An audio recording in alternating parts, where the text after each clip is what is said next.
The Elder Scrolls Lore, Part 3, The Rise of the Mer. The Dawn Era was over. Reality had stabilized, time had begun to move in a way mortals could actually understand, and for the first time, the history of Tamriel could truly begin. But the Tamriel that existed during this ancient age looked nothing like the world we recognize today. There was no empire, no imperial city as we know it, no kingdoms of Skyrim, and many of the races that would eventually dominate Tamriel had not yet become what we recognize. Instead, much of the continent was shaped by one ancient people, the Mer, or the Elves. And during the Merethic Era, those elves would spread across Tamriel, dividing and changing, and become some of the most important civilizations in Elder Scrolls history. This is the rise of the Mer. Before we begin, if you haven't watched parts 1 and 2 of this series yet, I highly recommend starting there. Part 1 covers the creation of the Elder Scrolls universe, including the Orbis, the Et Ada, Lorkhan, Magnus, Mundus, and the difference between the Aedra and the Daedra. And Part 2 covers the Dawn Era, the El Nofe, the ancient divide between Men and Mer, Auriel and Lorkhan, Trinimac, Adamantine Tower, and the convention that helped bring the Chaotic Dawn to an end. This episode begins immediately after those events, so if you're caught up, let's enter the Merethic Era. The Merethic Era is sometimes called the Era of the Elves, and unlike the Dawn Era, we're finally dealing with something closer to recognizable history. Time has stabilized, the gods are no longer constantly reshaping reality, civilizations can rise, people can migrate, cities can be built, wars can be fought, and cultures can begin developing identities of their own. But the Merethic Era is still incredibly ancient. Much of what we know comes from stories written long after the events themselves. So just like the creation myths we've already covered, some details are uncertain or contradictory or heavily influenced by the cultures telling them. What we do know is that the Mer become enormously influential across all of Tamriel, and one of the most important ancient elven peoples were known as the Aldmer. The Aldmer were an ancient elven people whose name can be understood as the Elder Folk. Many later elven cultures trace their ancestry back to them. Traditional elven stories speak of a lost homeland called Aldmeri, a mysterious place supposedly connected to the earliest ancestors of the elves. Exactly what Aldmeri was, or whether it even existed in the way later elves remembered it, is still debated. But eventually, Aldmeri's civilization became strongly associated with the Somerset Isles, and from there, elven peoples began spreading across all of Tamriel, but they did not remain one unified people forever. Different groups migrated to different lands. They developed different beliefs, different cultures, different relationships with the gods, and over enormous periods of time, the Mer of Tamriel became increasingly divided. Eventually, the continent would become home to elven peoples such as the Aldmer, the Bosmer, the Dwemer, the Snow Elves, the Aelids, and others. But one of the most important divisions became not because of geography, but because of religion. The Prophet Veloth. Among the ancient Aldmer was a prophet named Veloth, and Veloth believed something was deeply wrong with the society around him. Traditional Aldmeri culture placed enormous importance on ancestry, hierarchy, and preserving the ways of the past. Remember what we learned during the Dawn Era? Many elven traditions believed their ancestors had once existed closer to divinity. To them, mortality represented a kind of fall from what their ancestors had once been. Preserving their ancient traditions, therefore, wasn't simply cultural pride. It was connected to their entire understanding of existence. But Veloth rejected the direction Aldmeri society had taken. He preached a harsher way of life, a life based around hardship, discipline, transformation, and spiritual struggles. And the beings guiding his movement were not the traditional gods of Aldmeri society. They were Daedra, most importantly, Boethiah. Veloth gathered followers who believed in his teachings, and eventually they abandoned their old homeland. They began a great migration across Tamriel, a journey that would eventually bring them east, toward the land we now know as Morrowind. The followers became known as the Chimer, the Changed Folk. The Chimer were not yet the dark elves we recognize from games like Morrowind and Skyrim. That transformation happens much later. At this point, they were still an elven people physically, closer to their Aldmeri ancestors, but culturally, they were becoming something completely different. They rejected much of traditional Aldmeri religion. Instead, their society developed around the teachings of Veloth and the Daedra they had believed guided their people. Later, Aldmeri tradition would remember these three Daedric princes as particularly important: Boethiah, Mephala, and Azura. These beings would eventually become known as the Good Daedra, and already we can see the beginning of something that will define Morrowind for thousands of years. The Chimer valued struggle, hardship, testing oneself, transformation through adversity. Their culture did not view difficulty as something that simply needed to be escaped. In many ways, difficulty was the point, but Veloth's movement also threatened the traditional Aldmeri order, and one of the most powerful defenders of that order decided to stop it.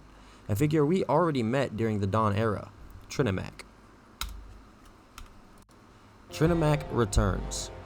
Trinimac was one of the greatest warrior spirits in ancient Elven religion. The champions of Auriel, the warrior credited in some traditions with defeating Lorkhan and tearing out his heart, to many Aldmer, Trinimac represented strength, honor, and the protection of their ancient ways. So when Veloth began leading elves away from traditional Aldmeri society, Trinimac opposed him. And this leads to one of the strangest stories in all of Elder Scrolls mythology. Because according to one famous tradition, Trinimac confronted the Daedric prince Boethiah and lost.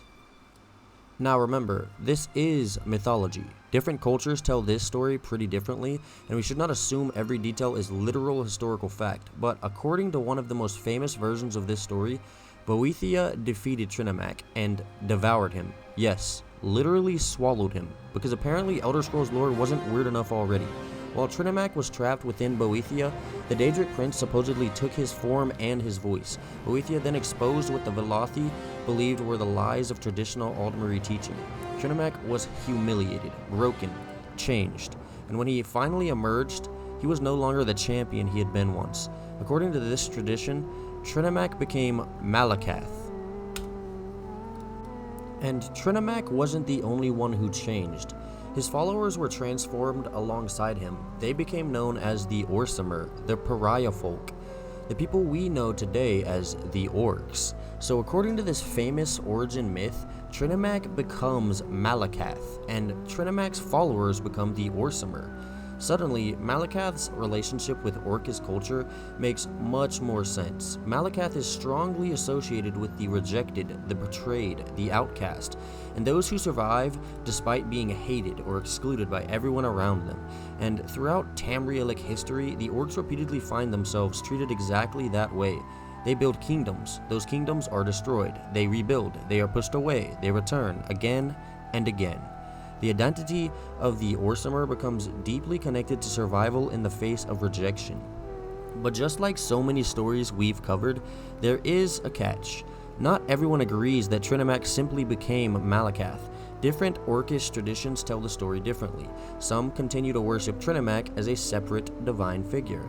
Others dispute the humiliating version of his transformation entirely. So when we say, Boethiah ate Trinimac and turned him into Malakath, we are describing one famous religious tradition, not watching security footage from the Merethic Era.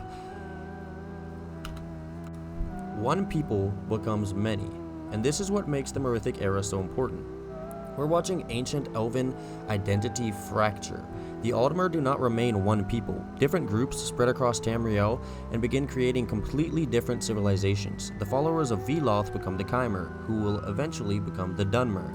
The followers of Trinimac become associated with the Orsimer, the Orcs. Elsewhere, other civilizations of elves are already taking shape. In the forests of Valenwood, the Bosmer develop their own identity. In the north, the Snow Elves build a powerful civilization across Skyrim. Beneath mountains and deep underground, the Dwemer construct enormous cities and pursue knowledge unlike almost any other race. And in the heartlands of Cyrodiil, the Aelids establish kingdoms of their own. Tamriel is becoming a continent filled with radically different elven cultures, and those cultures will not remain isolated from one another forever. The Snow Elves, and that brings us to Skyrim. because long before the Nords dominated this province, Skyrim belonged largely to another group of people, the Snow Elves, the Falmer. But these were not the blind creatures you fight inside caves and Dwemer ruins thousands of years later. The Snow Elves of the Merethic Era were a sophisticated elven civilization. They had their own religion, they had their own cities, their own warriors, their own culture. For generations, they lived throughout the frozen north. But eventually, ships began arriving from across the Sea of Ghosts, human settlers from Atmora. Among them was a man whose name would become legendary, Ysgramor, and those settlers would build a city, Sarthal. At first, the humans were only newcomers in a land dominated by elves, but one night, something happened. Sarthal burned, its population was slaughtered, and the relationship between men and snow elves changed forever. That night would become remembered as the Night of Tears. But that's where we're going to stop, because the story of Sarthal, the mystery of the Eye of Magnus, Ysgramor, the 500 companions, and the eventual destruction of the snow elf civilization deserves its own chapter. The Merethic Era marks the beginning of recognizable civilization across Tamriel. The world had survived the chaos of the Dawn. Now, its people began deciding what kind of world they wanted to build. The ancient elves spread across the continent, their cultures divided, their religions changed. Veloth challenged the old Aldmeri order and created the foundations of Chimer civilization. Trinimac's confrontation with Boethiah became connected to the birth of Malakath and the Orcs, and across Tamriel, new elven civilizations rose: the Dwemer, the Aelids, the Bosmer, the Snow Elves, and others. But in Skyrim, the arrival of humanity was about to change everything, because the destruction of one city would ignite a war that would eventually bring one of Tamriel's great elven civilizations to ruin.